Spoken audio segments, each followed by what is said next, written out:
If you had no slides, if you had no deck, if you had no visuals, could you explain what you do in 30 seconds and somebody say, I want that?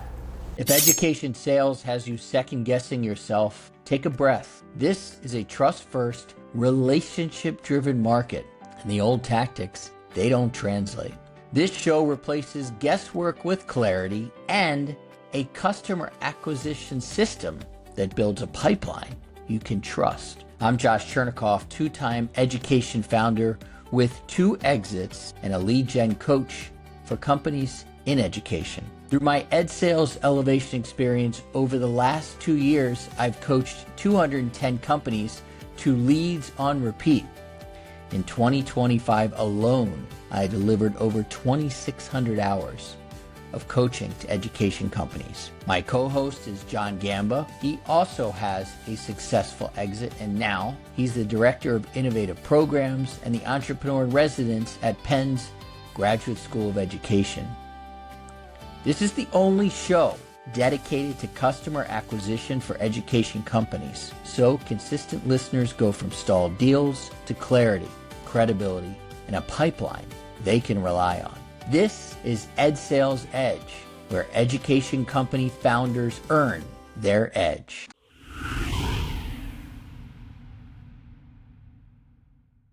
Hello, everybody. Welcome to the EdSales Edge Live. And you know you have a good partner when before you go live on the air, you say, well, we'll see what happens.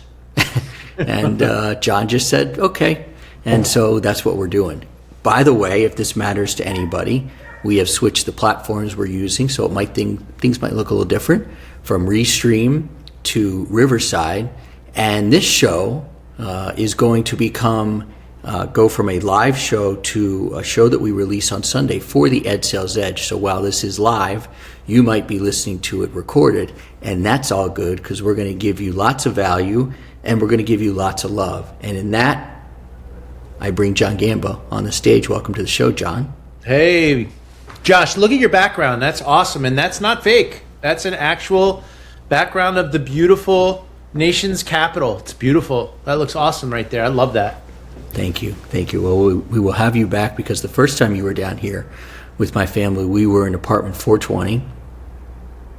And now we're in apartment 616.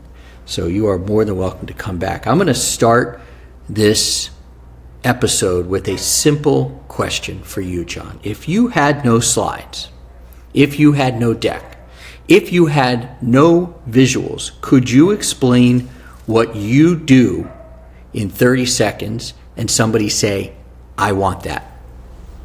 I think so. And I think that that's really important that anybody is able to do that. Yes, I mean, our vision and mission is to advance impact, innovation, and equity in worldwide education, and we do it through a continuum of programming, webinars, meetups, and our signature program, the Milken Penn GSE Education Business Plan Competition, now in its 17th year. If you can't do that in under 20 seconds and have somebody say, hey, I want to learn more, I think you got some work to do. Okay. Today, we're going to show everybody why Steve Jobs solved this problem better than anybody. I spend a lot of time with Steve Jobs, especially in the middle of the night. I've read and reread the Walter Isaacson book. I believe you have as well. Definitely. Twice. Great. Twice. Great. Steve Jobs, let's be clear here, didn't build products. He built irresistible offers. Do you agree with that, John? Irresistible offers and experiences. And he was the master of comparing the PowerPoint slide or a keynote slide, which had a lot of information, Bill Gates and Microsoft, to one image which someone could focus on. And as you just kind of challenged me, and I even challenged myself to give you that less than 30-second overview of what we do, what you do, what an ed tech solution provider does, I also think that it's important after that first 20, 30 seconds to reinforce it with a slide, but not information. Maybe it's reinforcing it with just an image, something that clarifies what you just said so that it can pound home. I also love how we've talked in the past about the power of threes, trying to really think about explaining something not in 10 points, not in 1 point, but in 3 points, because people think through the power of threes. How about explaining it through the power of 1,000? And that's one of the things Steve Jobs did best. And I come back to it during every cohort that we have, the iPod. It was not the device that he was showing people behind him on the screen. It was the offer. 1,000 songs in your pocket. He didn't say to the crowd, we built an MP3 player with X storage and Y features. He said 1,000 songs in your pocket. That's not a feature. That's not a product. That's a friggin' transformation. Was it a transformation for you? Do you remember that? You have a few years on me. Do you remember? I do have a few years on you. I definitely do remember that. And not only that, but the power of 1,000, totally, absolutely. But what about this coming through in the, I think it was Saatchi and Saatchi ad campaigns, Think Different, right? 2 words with an image of Nelson Mandela. Maybe we're getting ahead of ourselves, but not only did he not say MP3 with this storage, with these capabilities that is integrated with all of your devices, just 1,000 songs in your pocket. Think Different, Nelson Mandela, Mother Teresa, Muhammad Ali. And you're like, wow, I want to be part of that experience. I want to be part of that brand. I want to be part of opening. I just opened a new box that I got from Amazon from something that got me in terms of advertising. And I just have gotten so used to the Apple experience, even with opening the box. So the customer experience manifests itself in the products, in the packaging, in the messaging, in the tone, in the branding. A brand is not a logo. A brand is an experience. Brand is a statement. And they do that so well. I'm just such a big believer in Jobs, and the minimalism of that, he made it look easy, and it's really not. I am staring at our kitchen table here, and there is a beautiful open box of a new Oura Ring, because I upgraded my Oura Ring. And yeah, the unboxing experience was amazing. And before 1,000 songs in your pocket, music was chaotic. Files were everywhere. Devices didn't sync. Software was confusing. And if we think about relating that experience to a principal or a superintendent or a president of a university, they might have something in their galaxy that is chaotic, that is everywhere, that is not in sync, that is confusing. And when you can come to them and say, here's your 1,000 songs in your pocket, here's your transformation, are you interested? That's what they're looking for. That's what they're looking for. They're looking for something that is simple. They're looking for something that is organized. And guess what? They don't need a demo, and they don't need confusing. I'm not looking for hocus pocus from somebody, but I am looking for the transformation. And to be honest with you, John, and I know that you like my honesty, I believe, I've heard you say your continuum God knows how many times. But what you don't necessarily say in that is the transformation that occurs for the people who become a part of what you do. Have you ever thought about adding the here's what happens for you? Yeah, so I went 16 seconds. And if I went 30 seconds, I would also say we really measure our impact by the impact we've made with those that we serve. And that is giving away $2 million of non-dilutive capital, supporting 2,000 entrepreneurs from dozens of countries, and those companies, those ventures going on to raise $200 million in venture or follow-on capital. So I do think that it's important not only to talk about the features and benefits of what you're providing, but also to talk about the impact and talk about how that's been sustained over time. So yeah, I do think that that's critical. And the more that you can do that through the lens of minimalism and not a lot of jargon or glittering generalities, as we like to say, the more success you'll have. You also said something that was really important, Josh, and I'm a big believer in this, and that is, given the status of where an educator is, a buyer in the education ed tech space is, chaos, time-starved, one more product to look at without knowing what the difference between this and that is. If you can boil it down into 1,000 songs in your pocket, into a how you're addressing a pain point, and will deliver something that will have impact. And also something like that we'd say a lot is it evidence-based? Is it research-based? Is it rooted in learning science? Is it rooted in an evaluative model that you can show that if a student consumes this over time, if a parent engages with this over time, if a neurodivergent student who learns differently engages with this over time, there's going to be this kind of outcome, formatively or summatively. You get that down, and you're going to have the attention of the time-starved educator. I think it's really important. I help who, using what method, get which results. We use that a lot in the EdSales Elevation Experience in terms of your headline in LinkedIn. I remember the moment when I was at, I think it was ASU GSV. I could point the place I was when somebody said, "What do you do?" And I said, "I help companies in education generate 15 to 20 leads per month using the EdSales Elevation Experience over 12 weeks." Like, like, whoa, okay. Thank you. Now I understand. And if someone says, "Tell me more," you would say, "And I've helped hundreds of companies like whoever you have the permission to share, who they'll recognize, engage in that kind of lead generation over that period of time, which has helped them become a pioneer or a leader in the space, a recognized leader in the space." So yeah. Absolutely can go deeper. By the way, John, I'm going to kind of channel my inner Howard Stern. And I know that you used to listen to Stern growing up, so did I. And so we're going to do some of these live reads when it comes to commercials. Still do. You know, still do. And so in terms of reaching me, people can text me. This is for real. The phone number is 771-333-4233. That text is what I get on my computer. People reach out to me all the time. It's fine. I ask people kind of tell me what you sell, where you are in the education space, and where you're stuck, and let me see if I can help you. And so that's a real number, 771-333-4233. Another thing that I help people on, and I know you've become a very big believer of, is the signature solution.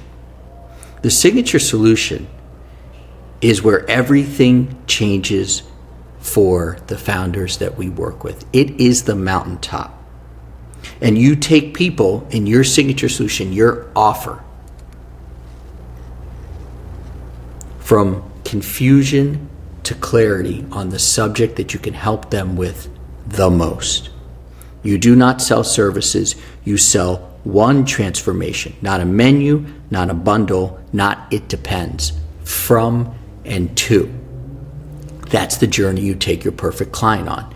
Can you talk about, I've never asked you this question, can you talk about your journey with the signature solution from when I started talking about it to now? Because I think you've had an ongoing relationship with it. Yeah, I've had an ongoing relationship with it, not in terms of how I've applied it in my work, because I'm not an ed tech product or service provider, but what I've seen and how I've seen it manifest itself with the people that you've supported. I'll be in line at Ed Tech Week, and a client of yours, I'd love to name him, but I'm not gonna, because I don't have permission, will say, "How you doing?" And he'll say, I've got 4 middle schools now, and one of the things that's really working with me is the clarity of my offering, that I am getting out of glittering generalities, that I've forced myself to spend the time climbing that mountain and decluttering my offer, and it's working for that time-starved principal or that time-starved chief academic officer who doesn't have time to really decipher what you do, how you do it, and what the benefits are going to be for my students, my teachers, my community. ASU, GSV, South by Southwest, the people who encounter you, Josh, are able to. And then it's funny because just for a moment, if I want to think, that it's not real, or it's just kind of a soundbite, I'll go to their LinkedIn and there it is. So they'll say, this is why it's working. And then you'll see it manifested in how they represent themselves. You'll see how it's represented in social media. You'll see how it's represented on their website. So it's pretty powerful, and it works if you work it. Every signature solution is built on one thing: from and to. From where your client is now to where they will be after working with you. So what it is not, we provide instructional coaching. What it is, we help urban high school principals move from inconsistent Algebra 1 pass rates to predictable year-over-year growth. That's a heck of a from to from the great Paul King in New York City. Now, the guy that was in line with me at EdTech Week talking about how well he's doing. And a lot of respect for him, because he's not a salesman. He's a solution provider. He's consultative in how he represents himself. And he walks with a big stick, because if you're able to do what you just stated, what he does, and you can do it, I think the most important word that you just stated was predictably. If you can predictably deliver on growth over time, that lends itself to evidence, research, evaluation, measured result, and outcome. I think that's powerful. It goes way beyond the hype and hope that I see in a lot of EdTech products. You see a lot of EdTech products, and I wanted to give you a little bit of space to talk about what you do with Penn, with Catapult. So talk about that, please. Well, our vision and mission is to advance impact. Here we go. Yeah, no, I can't help myself. So for 7 years, I've been the entrepreneur in residence and the director of innovative programs. And it's really important that in the service we provide, the support we provide to global education innovators, all through the lens of equity, impact, and innovation, that we're doing it with an army of change makers within Catalyst at Penn GSE, those who really believe in this purpose-driven world of AI-powered or AI-enabled or tech-driven solutions that are going to really help students achieve and help teachers deliver the services and the instruction that they provided to students to help them achieve measurably over time.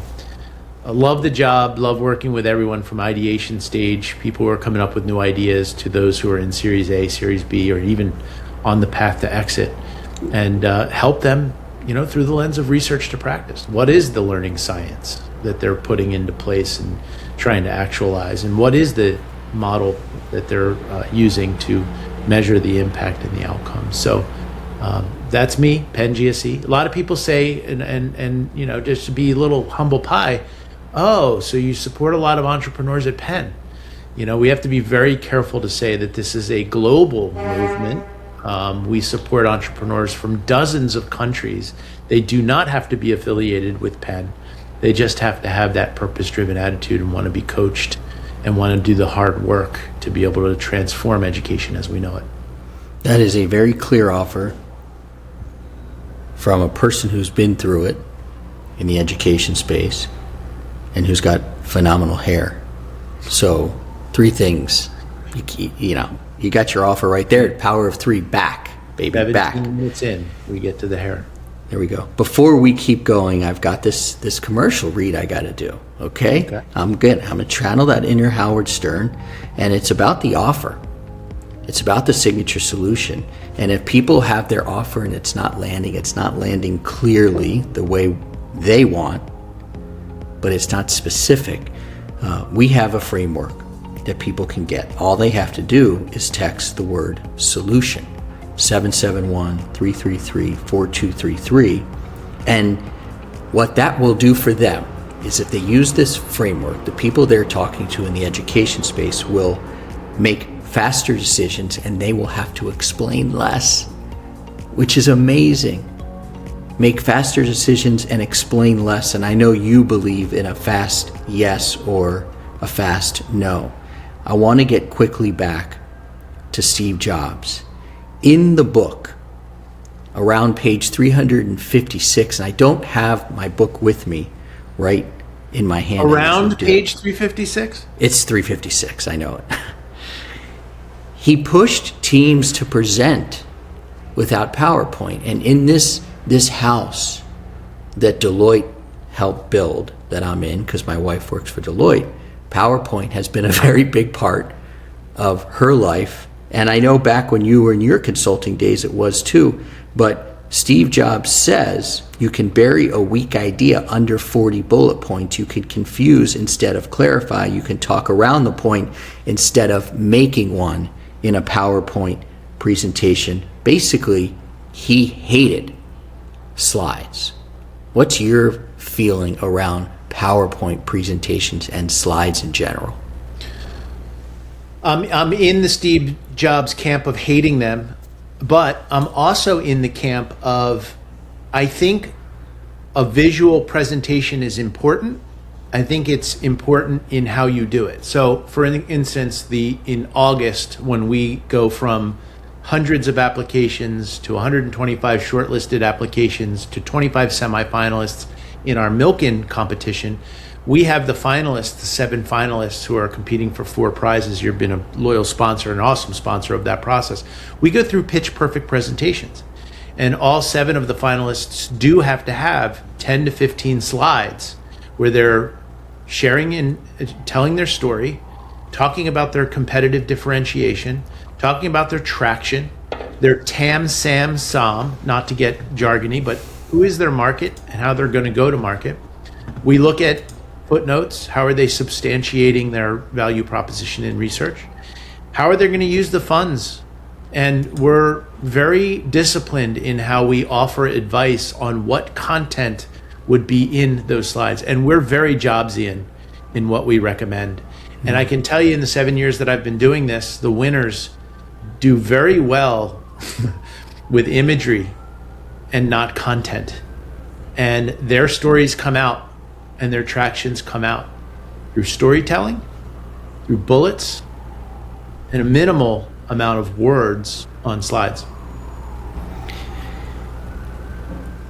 Yeah, I can remember the days when the PowerPoint deck was acceptable.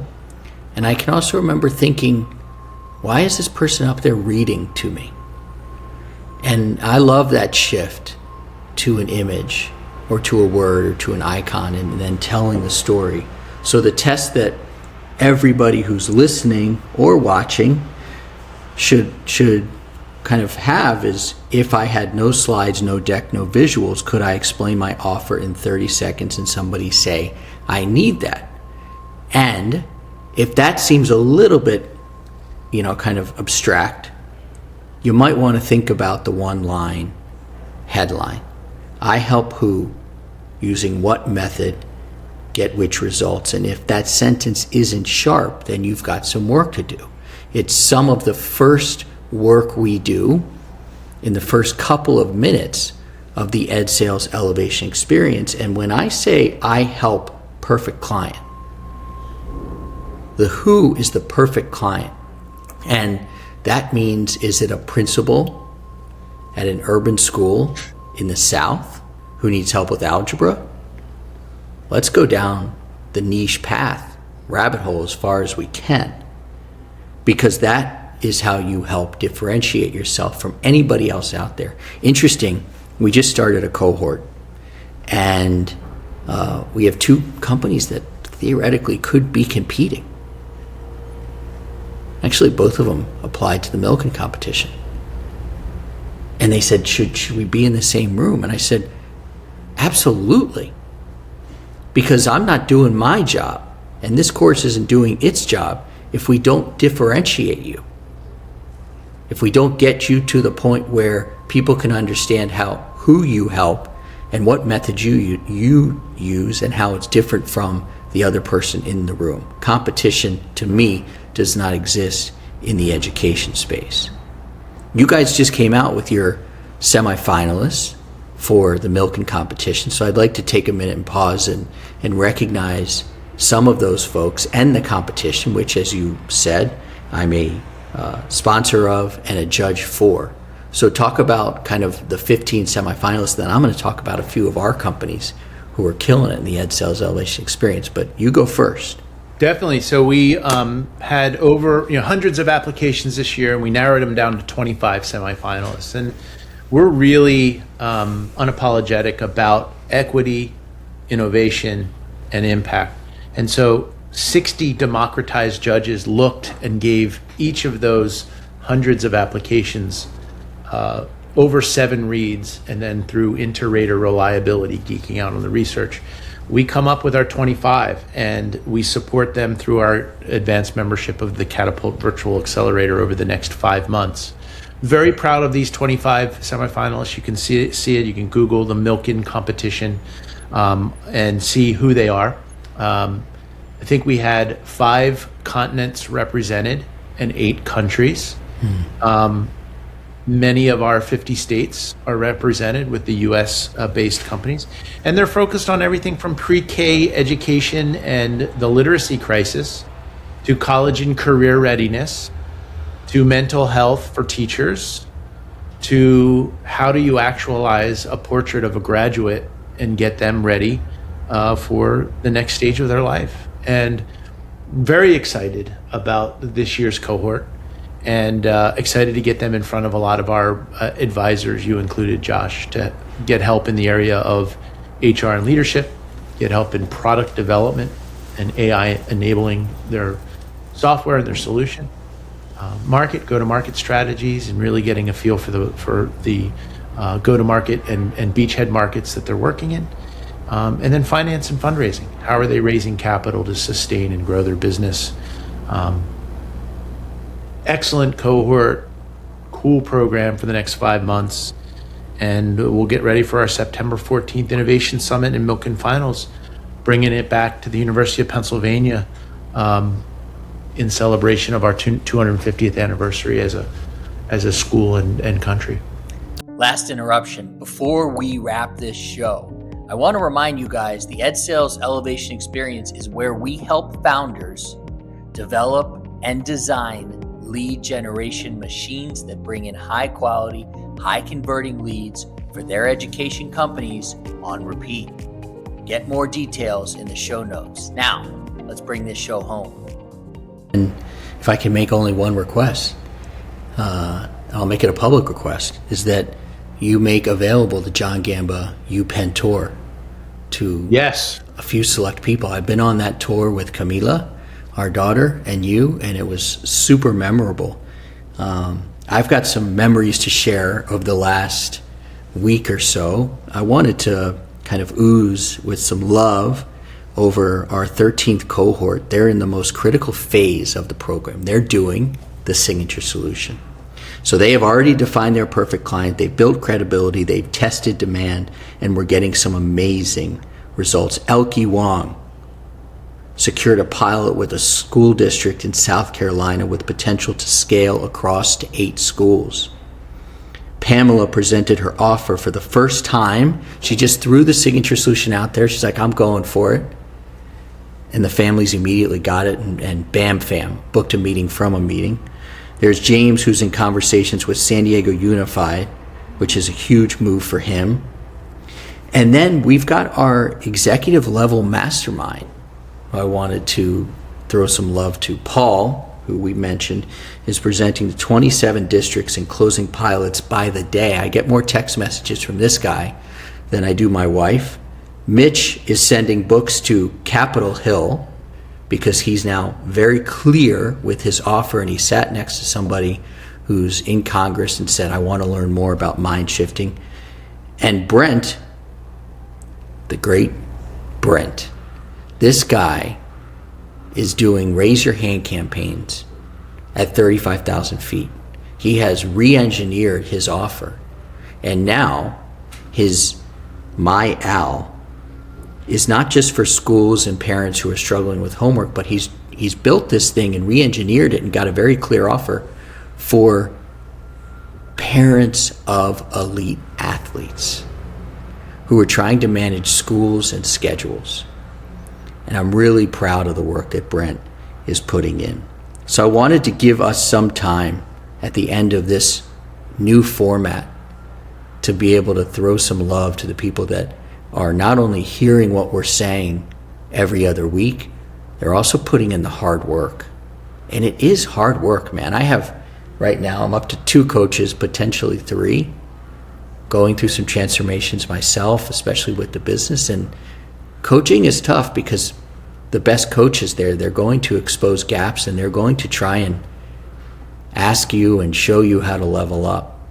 But it's on the person. It's on Elke, it's on Brent, it's on James to do it, and they have. And your people who get to go through the milk and competition, even the application process is essentially a coaching. Expose the gaps and potentially let's move you up. How do you react to that, and where are you on the coaching idea? Yeah, I think you're right. I mean, everything that you said, and I know all the names, and I'm big fans. They've come through my office hours, and I think we're synergistic and in sync with how we're coaching them on their signature solution and what they're doing to get pilots and to get in front of the right people and to present to decision makers to kind of compress that contact to contract time period. So yes, 1,000 times yes. I do think the application process within the Milken is a coaching session because you have a certain amount of words to talk about your finances, your competitive differentiation, how you think about equitable access and equitable outcomes in education, because we hold that highly as a component of our rubric and who we select.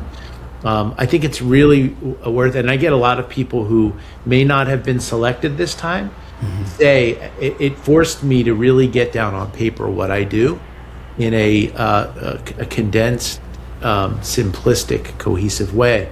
So I do recommend that. And for any of those who weren't selected, we know stories. Jody Anderson, who was not selected 3 years ago, was a semifinalist 2 years ago, and was the grand champion last year. So you keep working at it. You keep working. It works if you work it. You keep taking the coaching. And, you know, we've talked a little bit about this as we come to the end here. I think it's really about the shower test again. Are you running to the shower in the morning? Think of new ideas, thinking about how you're going to evolve your business, thinking about how you're going to embrace certain coaching, and in there saying, man, I can do this. Today's a new day, even though as entrepreneurs, we're always dealing with failure and setbacks and letdowns. Or are you in the shower saying, man, I need something that's more stable, or I need something that, this is just not working for me. My business partner, my co-founder, all of those things where you got to take inventory and really talk to your advisors if you're in there and you're not quite sure of what you're doing, because you got to be all in. You got to be all in this business. You got to be strong. You got to be committed to your own success, and you got to be coachable and really take the advice of others that are providing support and insight on what you're doing and how you're doing it. Totally agreed. And if you can't say it simply, and it being where you take your perfect client from and to, your customer can't buy it. Your customer might be a principal, might be a superintendent, might be a president of a university, or in theory, your customer might be John Gamba when Right. you are applying for the milk and competition. If you can't say it simply within their application, then it's going to be tough for them to move you through. That doesn't make the experience not worth it. It just means that you got to be Jody Anderson, and we should all try and be a little more Jody Anderson when it comes to the way we live our life, the way we shake hands, because that dude has the best handshake next to Dexter Manley, who played for the Washington Redskins, and I used to run from Dexter when I worked with the Skins because he would just crush my hand. Loving dude. So speaking of love, John, thank you for always coming on the show, always being game for trying something new, which we did today. Alvin, awesome. Way to go. Way to get us stood up. And we'll see everybody in a couple weeks. If you're listening to this recorded, that's all good. Join us in the Entourage. The Entourage is our free community. That will be in the notes. Or join us whenever you can. We're going to be going live Wednesdays at 11 o'clock Eastern. John, I'll give you the last word. Thank you. No, it's an honor to be here. It's an honor to be in this work, doing this work. committing to our purpose-driven life and to helping others. Amen, brother. Thank you all for joining us. All right, that's it for this episode of the EdSales Edge. Thanks for joining us. If you sell into education, the goal of this show is very simple: to help you stop guessing what actually moves deals in a system where trust matters. If you want to go deeper, join us inside the Entourage, our private community for education founders and operators selling into schools. You'll see the details in the show notes. If this episode helped you think more clearly, that's great. Subscribe, like it, and share it with another founder in the education space. Until next time, get clear, build trust, set up a system for sales, and keep earning your edge.